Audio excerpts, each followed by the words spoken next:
Hola a todos.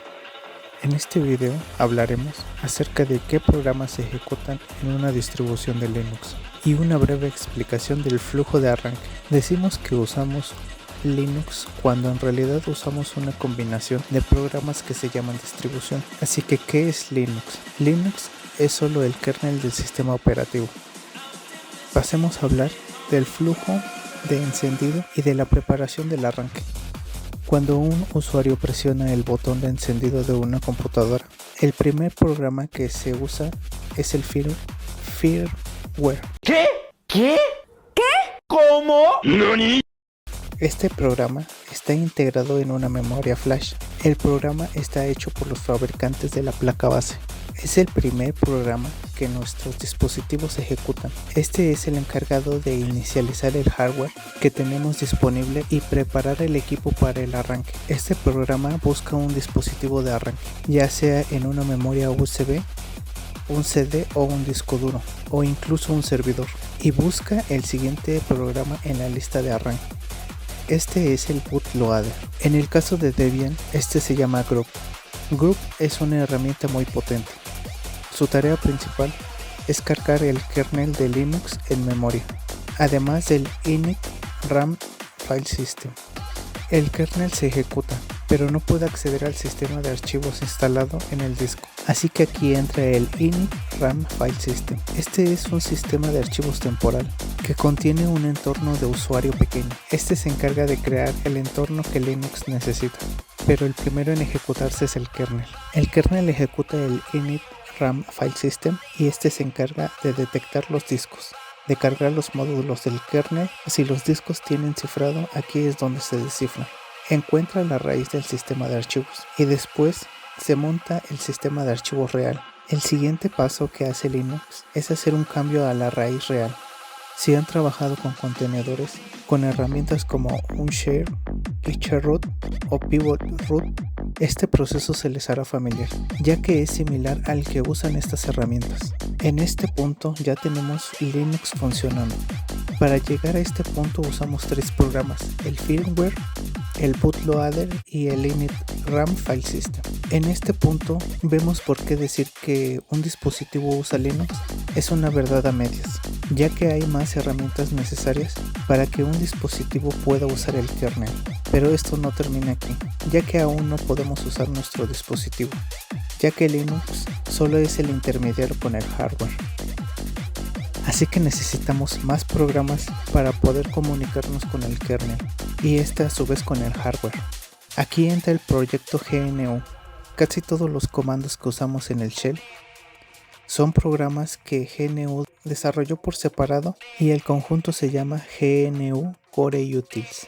Así que por esta razón muchos puristas enfatizan que cuando usemos una distribución como Debian debemos decir que usamos GNU Linux, ya que sin las herramientas del Core Utils Linux sería muy difícil de usar, y sin este kernel las herramientas no pueden comunicarse con el hardware.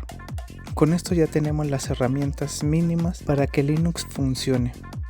Listar todos los programas que contiene el Core Util sería excesivo para este video, pero nombraremos algunos ejemplos: ls, cp, mb, mkdir, cat y rm, entre otras herramientas muy útiles. Pero con todo lo que hemos visto hasta ahora, tenemos un entorno que se puede definir como un entorno de usuario en modo texto, ya que hay que escribir los programas que ejecuten estas herramientas. Para esto entra otro programa muy útil, que es la shell. La shell que normalmente se usa en Debian es bash. Esto nos permite simplemente escribir el nombre del programa y ejecutarlo. Ahora volvamos al inicio del flujo. El primer programa es el firmware. El segundo sería el bootloader. Técnicamente el tercero es el kernel, que ejecuta el init RAM file system. Y en nuestro ejemplo el último sería bash, que nos permite iniciar la interacción con el sistema. Pero esto nos da un sistema muy minimalista. Como ya se pudieron dar cuenta, hasta aquí tenemos 4 piezas importantes, pero no son las únicas. Cada pieza puede ser sustituida por otras opciones. Sabiendo esto, podemos armar nosotros mismos una cadena de programas diferente, o modificar esta, o simplemente crear una totalmente diferente. Creo que en este punto tenemos claro la cadena del arranque de un sistema que usa el kernel de Linux. A partir de este punto, considero que todos los demás programas dependen del uso del dispositivo. En este video me enfocaré en dispositivos de escritorio. Cuando un usuario usa su computadora o su laptop o algún celular, lo que realmente sucede es que está interactuando con herramientas gráficas que trabajan sobre el sistema que ya vimos. Antes de hablar acerca de continuar con el flujo, hay que hablar acerca de los programas que ofrecen servicios a otras aplicaciones. Estos se encargan de atender a clientes que en este caso son otras aplicaciones. Estos programas ofrecen servicios gráficos, de sonido, de red, de impresión y de base de datos. Estos serían los más usados. Sin estos programas y los servicios que ofrecen, no podríamos usar ventanas o reproducir sonidos.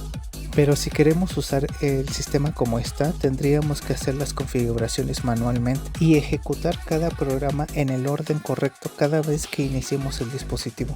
Para esto necesitamos un programa diferente que organice todos estos programas, pero por el momento sería excesivo hablar de estos programas.